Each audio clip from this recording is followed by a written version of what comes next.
హైదరాబాద్ లో పబ్బుల దందా మరోసారి వివాదాస్పదంగా మారింది. పబ్బులో అశ్లీల నృత్యాలు చేస్తూ న్యూసెన్స్ చేస్తున్నారంటూ హైదర్ అనే యువకుడు ఉన్నతాధికారులకు ఫిర్యాదు చేయడం కలకలం రేపుతోంది.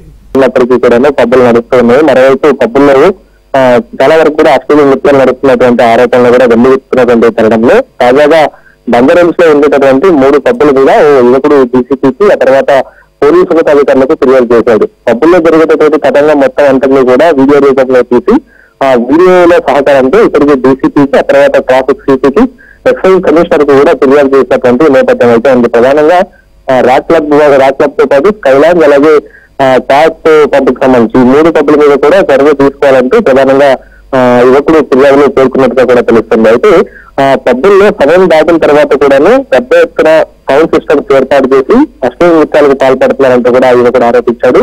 మరోవైపు సమయం దాటిన తర్వాత రోడ్డు బయటన వచ్చినటువంటి అంటే పబ్బుల్లో ఉండి రోడ్డు పైకి వచ్చిన తర్వాత వాహనాలను ఆపి అమ్మాయిలతో ఆ తర్వాత దారిలో వెళ్ళేటటువంటి వారితో చాలా వరకు అసభ్యంగా ప్రవర్తిస్తున్నారు, న్యూసెన్స్ చేస్తున్నారు, న్యూసెన్స్ క్రియేట్ చేస్తున్నారంటూ కూడా ఇప్పటికీ ఫిర్యాదు చేయడం కూడా జరిగింది. మరోవైపు జనావాసకు దగ్గరగా ఉండేటటువంటి పబ్బుల్లో రాత్రి సమయం దాటినప్పటికీ కూడాను అయితే నిర్దేశించినటువంటి డెసిబిల్స్ కన్నా అత్యధికంగా డెసిబిల్స్ శబ్దాన్ని ఏర్పాటు చేసి న్యూసెన్స్ క్రియేట్ చేస్తారంటూ కూడా ఇప్పటికే పేర్కొన్నట్టుగా తెలుస్తుంది. అయితే ప్రభుత్వం నిర్దేశించినటువంటి నిబంధనలు ఏవైతే ఉన్నాయో నిబంధనలు పదే ఉల్లంఘించి అతిక్రమణకు పాల్పడుతున్నారంటూ కూడా ఫిర్యాదులో పేర్కొన్నారు. ప్రధానంగా పబ్బు లోపల అసాంఘిక కార్యకలాపాలు జరుగుతున్నాయంటూ కూడా ఆ యువకుడు పోలీసులకు ఫిర్యాదు చేయడం కూడా జరిగింది. ప్రధానంగా అశ్లీల నృత్యాలు జరుగుతూ ఉన్నాయి. ఇతర ప్రాంతాల నుంచి యువతులను తీసుకొచ్చే యువతుల సహకారంతో పబ్బు లోపల అశ్లీల నృత్యాలను ప్రోత్సహిస్తున్నారంటూ కూడా ఇప్పటికీ చెప్పే ప్రయత్నం అయితే చేశారు. ప్రధానంగా స్టైల్ రాక్ క్లబ్ తో పాటు స్కైలాండ్స్, రియట్ పబ్, టాప్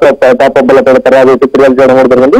ప్రధానంగా కస్టమర్లను అట్రాక్ట్ చేసేందుకు ఈ పబ్బుకు సంబంధించినటువంటి నిర్వాహకులు పబ్బులను యువతులను ఏర్పాటు చేస్తూ ఉన్నారు. దీని ద్వారా తమ ఆదాయాన్ని పెంపొందించుకునేటువంటి ప్రయత్నం అయితే చేస్తున్నట్టుగా యువకుడు పోలీసులకు ఫిర్యాదు చేశాడు. మొత్తానికి ఈ 3 పబ్బుల వల్ల తీవ్రమైనటువంటి న్యూసెన్స్ తో పాటు తర్వాత ప్రజలకు కూడా తీవ్ర ఇబ్బంది పడుతున్నారంటూ కూడా యువకుడు కంప్లైంట్ లో పేర్కొనడం జరిగింది. సో మొత్తానికి గతంలో ఇదే పబ్బుల మీద కూడా చాలా వరకు ఆరోపణలు వచ్చాయి.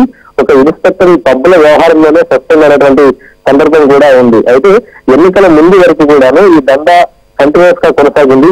అయితే ఎన్నికల నేపథ్యంలో ఈ దందాకు కొంత విరామం ఇచ్చినటువంటి పబ్ నిర్వాహకులు మరొకసారి అశ్లీల నృత్యాలకు తరలివుతారు. మరోవైపు న్యూ ఇయర్ సమీపిస్తూ ఉంది కాబట్టి న్యూ ఇయర్ న కస్టమర్లను ఆకర్షించడానికి ఆ తర్వాత తమ ఆదాయాన్ని ఇంకా ఎక్కువ చేసుకోవడానికి వీలుగా అమ్మాయిలను తీసుకొచ్చి వారి చేత అశ్లీల నృత్యాలు చేస్తున్నట్టుగా కూడా తెలుస్తుంది. సో మొత్తానికి పోలీసులకు అయితే ఫిర్యాదులు ఉన్నాయి కాబట్టి పోలీసులు ఏ విధమైన చర్యలు తీసుకోబోతున్నారని మాత్రం ప్రస్తుతం వేచి చూడాలి. ఇప్పటికే పబ్బుల్లో అసాంఘిక కార్యకలాపాలు జరిగితే ఉపేక్షించమంటూ హైదరాబాద్ సిటీ స్పష్టమైనటువంటి హెచ్చరికలు జారీ చేసినటువంటి నేపథ్యం ఉంది కాబట్టి ఇక పోలీసులు ఈ పబ్బుల విషయంలో ఎలాంటి చర్యలు తీసుకుంటారో చూడాలి. ఇప్పటికే గత వారం 10 రోజుల క్రితం పబ్బులలో ప్రత్యేకంగా డాగ్ స్క్వాడ్ సహాయంతో తనిఖీలు చేసినటువంటి సందర్భం కూడా ఉంది. పబ్బుల్లో డ్రగ్స్ కూడా సర్వ్ అవుతుందంటూ కూడా గతంలో ఆరోపణలు వచ్చినటువంటి నేపథ్యంలో తనిఖీలు కూడా నిర్వహించడం నేపథ్యం ఉంది. సో ఇలాంటి పరిస్థితుల్లో పబ్బుల్లో జరిగేటటువంటి అసాంఘిక కార్యకలాపాల మీద ఉక్కుపాదం మోపుదామనుకున్నటువంటి పోలీసులు ఈ పబ్బుల విషయంలో ఆ తర్వాత అందినటువంటి ఫిర్యాదు విషయంలో ఏ విధంగా ముందుకెళ్తారు